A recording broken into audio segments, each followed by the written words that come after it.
dans le 6-9. 6h, 9h30. Sur Énergie. Il est 8h32, on va écouter des messages que vous nous envoyez sur l'application Manu dans le 6-9. Vous nous envoyez beaucoup de messages, on les écoute tous et on les partage avec vous. Ça va être dans 2 minutes juste après les infos et on écoutera Matt Pokora qui sera avec nous le 11 mars d'ailleurs. Génial. Ah oui, je vous donne rendez-vous le 11 mars avec Matt Pokora. Ok. Les infos maintenant. Oui.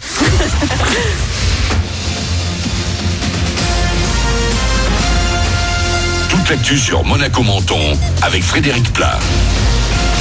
Bonjour, on peut laisser les lunettes de soleil à la maison ce matin, mais en revanche ne pas oublier le parapluie. Il risque de bien servir aujourd'hui sur Monaco et la Côte d'Azur. La pluie devrait bien tomber encore, surtout cet après-midi.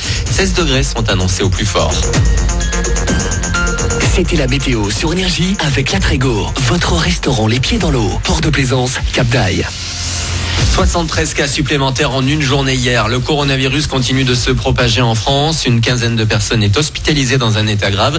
Pendant ce temps, le gouvernement anticipe le passage au stade 3 et donc à la réalité d'une épidémie de grande ampleur. Emmanuel Macron fera un point cet après-midi à l'Elysée avec une trentaine de scientifiques. À Monaco, tous les prélèvements effectués ces derniers jours se sont avérés négatifs.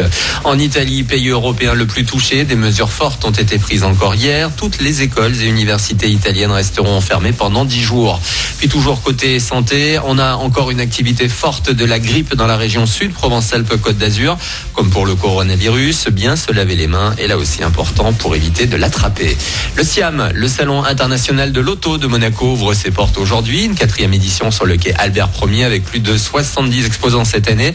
Vous allez pouvoir découvrir les dernières technologies et innovations de la voiture urbaine électrique aux modèles les plus luxueux. Ça commence à 11h et pour 4 jours. Plus d'infos, #MonacoSiam. On reste sur la route à Monaco avec les nouveaux usages de déplacement dits doux. La principauté revoit la réglementation pour les trottinettes et autres vélos électriques.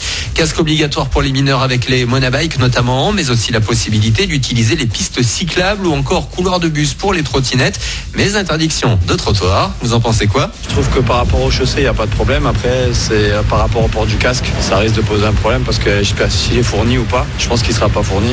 Et donc, si on doit se dire il faut le casque pour prendre le monabike, ça perd son attrait. C'est une belle tentative. Après, il faudra que ce soit suivi des faits, que les policiers soient stricts et punissent vraiment les gens qui voient sans casque. Il n'y a que comme ça que finalement ça rentre dans la tête des gens et qu'ils se mettent à adopter les règles. Propos recueillis par Sarah Neves. Désormais, il n'y a plus que les rollers, skateboards ou trottinettes classiques qui peuvent faire usage des trottoirs et bien sûr les piétons.